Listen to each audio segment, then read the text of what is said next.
Agora eu já tô gravando. Vou trazer, porque a galera pode querer, né? Já vou até botar aqui no outro vídeo. Mas eu queria uma água para passar muito pouco. Certo.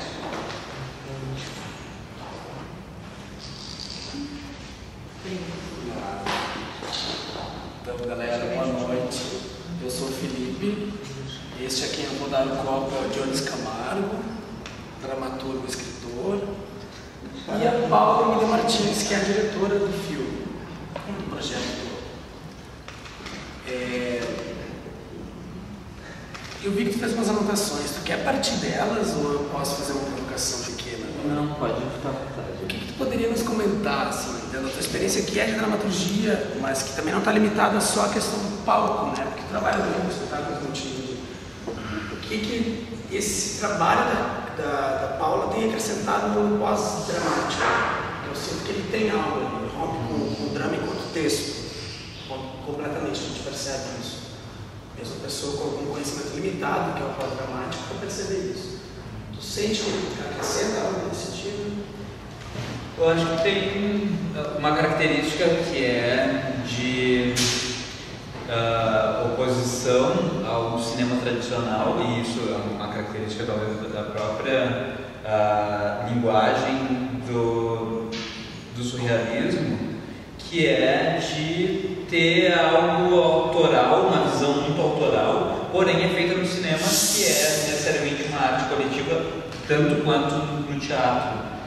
E aqui a gente tem um andamento que ele é construído, uma das anotações que eu fiz, inclusive, que é essa escrita autoral por imagens, né? Ela é composta por imagens. O sentido não parte de um sentido racional, obviamente, porque também tem esse vínculo com o surrealismo, e onde cada um dos espectadores constrói a sua narrativa, apesar de que tem algo muito claro desde o princípio, quando a Paula nos mostrou esse roteiro. Há bastante tempo nós havíamos falado sobre. E hoje daí para perceber, assistir o filme esses dias e reler para perceber quais modificações ocorreram nesse período. Acho que tem isso de que é uma percepção muito autoral, que tem um trabalho coletivo envolvido para dar essa visão e essa atmosfera, e ao mesmo tempo é partilhado com todos. Isso no teatro pós-dramático é muito comum, onde tu não dá um sentido para as coisas, tu partilha esse sentido, tu expande, abre possibilidades para que esse sentido seja construído por cada um dos espectadores. E tem algumas coisas, por exemplo, que não tem, por exemplo, um personagem. Isso no teatro pós-dramático, estou falando de uma linguagem pós-dramática de narrativa, é muito comum. Tu tem um sujeito, esse sujeito está inserido, mas ele não está mais contextualizado com coisas específicas, ele é quase como atemporal e impessoal. Ele é um sujeito que representa todos os espectadores. E aqui tem muito claro a música, que além da imagem, óbvio, já que se trata de cinema, mas a música faz dá coerência da narrativa por uma atmosfera que ela cria. Então ela consegue te proporcionar sensações que estão previstas pelas imagens, ou talvez pelo roteiro mesmo da Paula lá no início, mas ela é tão íntima quando tu constrói, tu está vendo, fica percebendo coisas e imaginando o que esse labirinto representa, se ele tem uma representação clássica do labirinto ou se ele é uma viagem introspectiva sobre sensações e sobre medos e traumas ou possibilidades. E isso também partilha do que é o pós-dramático, que é um mergulho e não mais uma representação da razão, isso é um mergulho numa psicologia, não psicologia exatamente, mas uma psique nessa pulsão. Podem ficar perguntando coisas e a gente vai falando sobre. Não, eu gostei muito de ouvir o que o Jones falou, na verdade. Agora te defende, né? Não sei nem do que me defende. Eu queria saber uma coisa bem específica, assim, tu tinha dimensão disso, de que tu tá pulverizando um ego e trazendo um self nessa figura feminina? Tu entende a diferença, né? Não, mas essa era a ideia, né? Porque a nossa ideia, a minha ideia inicial, que partiu do Champ, né? Porque eu vi a última obra do Champ e ele fez meio que para a mulher dele e tal, é uma coisa que foi super íntima da vida. Ele construiu aquilo num momento muito... Aquela do voyeur? Do voyeur, ele fez aquilo muito, uma coisa muito íntima dele mesmo, né? E é uma homenagem ao ser feminino que ele amava muito.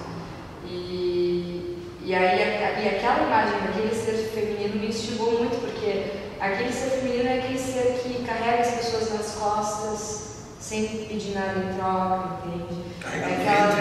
Carrega no ventre antes de tudo, entendeu? É aquele ser que vai fazer tudo pelos outros e no final dessa história está ali cavando a sua própria cova e vai sentir as formigas comendo essa carne, mas não vai se importar, sabe? Porque é a questão feminina do sacrifício, né? E se não fosse essa mulher, essa figura feminina, a gente não estaria aqui agora, porque a nossa raça não teria passado dos seus 100 primeiros anos, né? E essa força feminina ela é tão profunda, ela é tão infinita, que ela assusta a humanidade desde os princípios. Por isso que a mulher é tão reprimida, tão perigosa, né? E daí foi essa questão, assim, dessa figura feminina que destrói o seu ego e fica só no seu self, né? Então a nossa ideia era buscar essa essência feminina, que existe dentro de cada um de nós, mesmo que vocês não tenham vindo o cromossomo certo, eu acho que existe dentro de todo mundo. E a ideia desse roteiro era justamente isso, se enfiar dentro desse labirinto para tentar extrair esse extrato de essência feminina do seu ser, assim. Que eu acho que isso é muito importante de ser tratado hoje em dia, né? A raça humana chegou num ponto que a gente tem que mudar muita coisa. E para mim é fundamental que essa visão desse ser feminino seja uma das primeiras coisas a ser revista e refletida e repensada. Né? E eu acredito que nessa mudança, assim, a tua escolha foi bastante usada, né? Porque quando a gente propõe um trabalho, seja qual for, mas usando o cinema como suporte dele, tu propõe essa mudança quase que como uma demonstração visual. E essa áudio é um áudio narrativo, mas que também não me conta uma história. Eu tenho que ir atrás de uma fruição muito específica para alcançar isso e toda a minha sensibilidade. E aquilo que tu falaste antes, que é a questão do significado, né? De partilhar o significado, ou seja, tu dá o teu trabalho que algum outro indivíduo vai lá e capte o que for. Sim. Entendeu? Um raciocínio, tipo assim, eu vou promover uma ideia, enfim, dentro do teu estímulo estava uma necessidade de mudança e ela é usada, inclusive, por ser da raça humana, assim, englobar todo esse monte de gente que está nessa bola, que é o planeta Terra. E propor isso de uma maneira quase silenciosa, onírica. O surrealismo tem disso. E é por isso que a gente propôs o surrealismo, porque para tu atingir como tu está falando, usado de atingir a humanidade, né? E quando tu começa a pensar em escrever para inconscientes, né? Quando tu pensa nesse inconsciente coletivo que seria essa rede de loucura que engloba todos nós, né? Que seria Deus, que isso chama, muitas pessoas acham que isso é Deus, né? Erroneamente vão à igreja rezar para isso, achando que estão rezando para Deus.